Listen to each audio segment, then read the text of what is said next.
एक आदमी ने केवल मेज पर लुढ़कती हुई बीन्स को देखा और तुरंत एक भयानक रहस्य का पता लगाया, क्योंकि इसका मतलब यह है कि जिस समुद्री चौकी पर वे तैनात हैं, वह अब लगातार तूफानों की मार से झुक गई है। यदि समय पर पीछे नहीं हटे तो यह चौकी देर सवेर ढह जाएगी और तब वे भी मौत से नहीं बच पाएंगे। लेकिन सबसे भयानक बात यह है कि अब यह 4 सदस्यीय दल समुद्री चौकी पर 2 साल से अधिक समय से तैनात है और उनके पास खाद्य और पेयजल बहुत कम बचा है।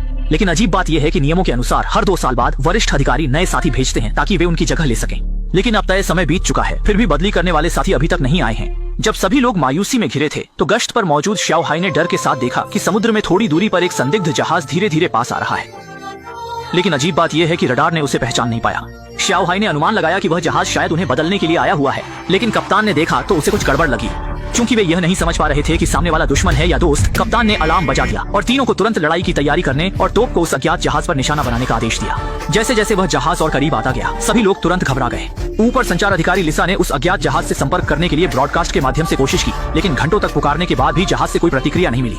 जब सभी कप्तान के तोप चलाने के आदेश का इंतजार कर रहे थे, तभी कप्तान ने अचानक अपना मन बदल लिया और तुरंत पिस्तौल निकालकर श्याओ हाई को दे दी और उसे नाव से जाकर स्थिति की जांच करने का आदेश दिया।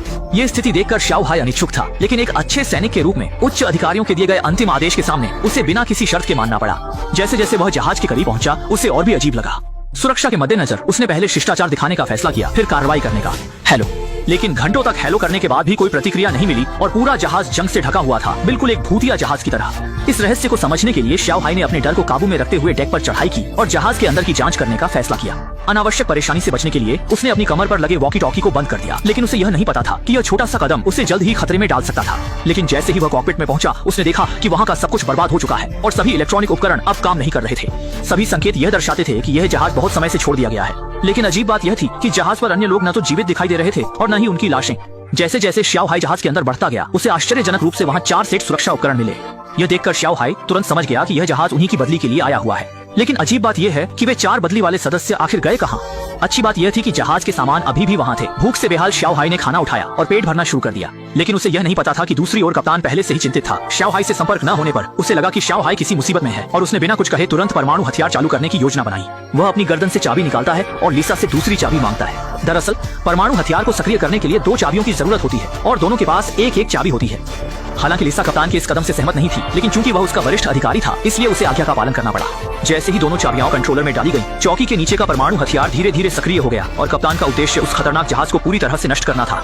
लेकिन जैसे ही कप्तान गोली चलाने की तैयारी कर रहा था, दूसरी ओर भोजन कर चुके श्याओ हाई को अब वॉकी टॉकी चालू करने का ख्याल आया। लेकिन जैसे ही उसने उसे चालू किया, वह डर से आधा मरा गया।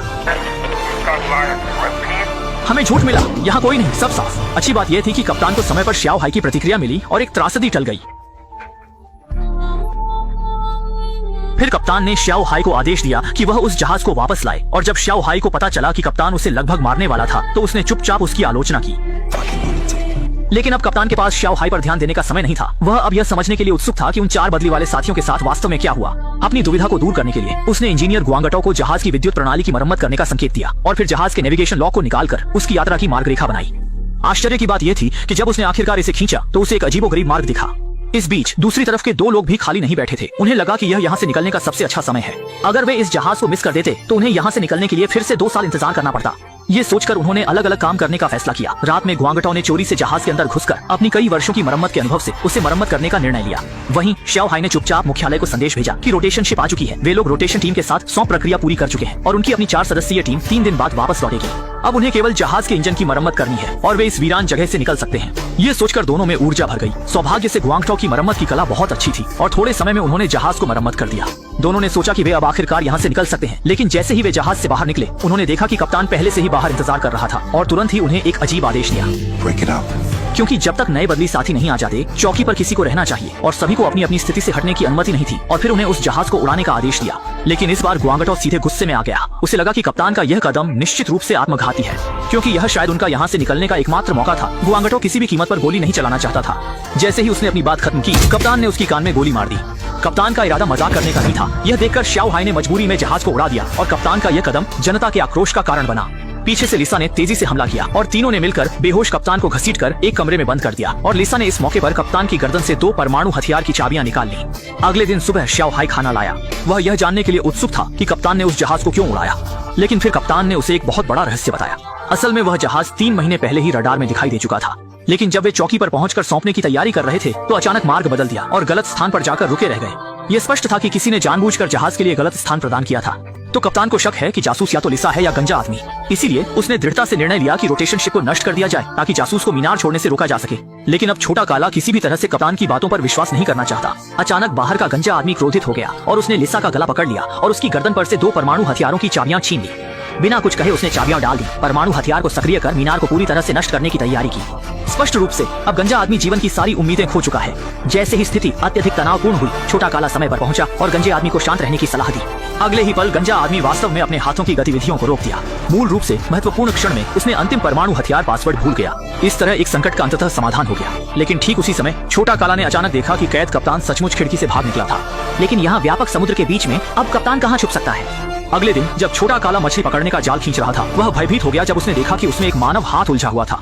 जैसे ही उसने ऊपर खींचा, उसने देखा कि यह कल गायब हुआ कप्तान था और उसके माथे पर एक गोली का छेद था। छोटा काला ने यह देखते ही तुरंत एक बात याद की कि कप्तान ने कल उससे कहा था कि उनके अंदर दुश्मन जासूस मौजूद हैं। ऐसा लगता है कि कप्तान ने कल जो कहा था वह बिना कारण नहीं था। अन्य 2 लोगों में से एक निश्चित रूप से जासूस है, लेकिन चूंकि लिसा उसकी गर्लफ्रेंड है, छोटा काला निश्चित रूप से उस पर भरोसा करता है और उसने उसे यह सब बताया। उसका मानना है कि गंजा आदमी वास्तव में एक गद्दार है और कप्तान ने सच्चाई की जांच की, इसलिए उसे मार दिया गया। इन सबको साबित करने के लिए छोटा काला ने प्रस्ताव दिया कि जहाज के नष्ट होने की जगह पर जाकर देखें कि क्या कुछ सुराग मिल सकते हैं। लेकिन उसी समय गंजा आदमी ने खुद आगे आकर कहा कि वह लिसा के साथ जाने की इच्छा रखता है और इस कदम से छोटा काला उसे लेकर और भी शक करने लगा। अपने विचारों की पुष्टि करने के लिए उसने तुरंत गंजे आदमी की भर्ती फाइलें खंगालनी शुरू की। देखने पर ही पता चला कि वास्तव में क्या है और उसने देखा तो चौंक गया। मूल रूप से गंजे आदमी को मानसिक बीमारी है, लेकिन उसे उसकी उत्कृष्ट मरम्मत तकनीक के कारण विशेष रूप से भर्ती किया गया था। ऐसा लग रहा है कि जासूस कोई और नहीं बल्कि गंजा ही है। लेकिन अब मामला उसकी गर्लफ्रेंड लिसा पर आ गया है। गर्लफ्रेंड लिसा गंजे के साथ है। जब उसे एहसास हुआ कि स्थिति गंभीर है, तो वह बाहर जाकर दूरबीन से दोनों की स्थिति का निरीक्षण करने लगा।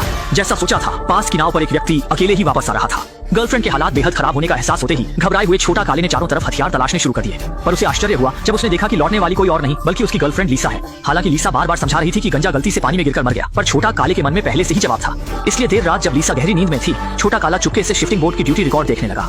जैसा सोचा था, उस रात की ड्यूटी पर लिसा ही थी। उसने भी उपाय करने का निर्णय लिया। अगले दिन जब लिसा की नींद खुली तो उसने पाया कि छोटा काला गायब हो चुका है। शंका के साथ उसने तुरंत वॉकी टॉकी से उससे संपर्क किया, लेकिन छोटा काला की ओर से कोई जवाब नहीं आया। इस समय उसने देखा कि उसकी गर्दन पर लटकी दोनों परमाणु हथियार की चाबियां गायब हो चुकी थी। इस क्षण ने उसे एहसास करा दिया कि कुछ गड़बड़ है। फिर वह जल्दी जल्दी नियंत्रण कक्ष की ओर भागा। हालांकि जब वह वहां पहुंचा तब तक बहुत देर हो चुकी थी। छोटा काला पहले ही दोनों चाबियां नियंत्रण में डाल चुका था। परमाणु हथियार का आत्मविस्फोट उसके पास एक इरादे की दूरी पर था। जब उसने देखा कि उसकी योजना फेल हो गई है, तो लिसा ने भी सच्चाई को स्वीकार कर लिया। वास्तव में वह दुश्मन देश की ओर से आई एक जासूस थी।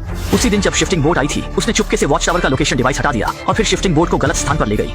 अंत में उसने साथी की तरह चुपके से शिफ्टिंग बोट के करीब आकर बिना उन 4 लोगों को प्रतिक्रिया करने का समय दिए गोली मारकर उन्हें मार डाला। और उसने यह सब इसलिए किया ताकि वह वॉच टावर में रह सके और कप्तान की परमाणु हथियार की चाबी प्राप्त कर सके, जिससे संगठन इस वॉच टावर के परमाणु हथियार को नियंत्रित कर सके। उसने सोचा था कि यह योजना बेहतरीन है, लेकिन अंत में छोटा काला ने उसे पकड़ लिया। लेकिन 2 साल तक साथ रहने के बाद वह पूरी तरह से छोटा काला से प्यार कर बैठा। लेकिन उसी समय वह अपना मिशन भी नहीं छोड़ सकता था। हालांकि लिसा ने खुद को दयनीय दिखाया, लेकिन इस समय छोटा काला उस पर विश्वास नहीं कर सकता था। उसने बिना कुछ कहे परमाणु हथियार का स्विच दबा दिया और फिर शांति से मौत का इंतजार करने लगा। समय के साथ एक सेकंड बीतने के साथ दोनों को आश्चर्य हुआ कि यह तथाकथित परमाणु हथियार वास्तव में नकली था। यह केवल ऊपरी अधिकारियों द्वारा विरोधी ताकतों को डराने के लिए फैलाई गई एक धुंध थी। हालांकि एक परमाणु हथियार संकट टल गया था। अब वे वॉच टावर पर फंसे हुए थे, क्योंकि एकमात्र शिफ्टिंग बोट भी पहले ही उड़ चुकी थी। लाचारी में दोनों को फिर से साथ आना पड़ा और वॉच टावर में एक मीठी दुनिया में रहना पड़ा। और इसी के साथ फिल्म का अंत हुआ।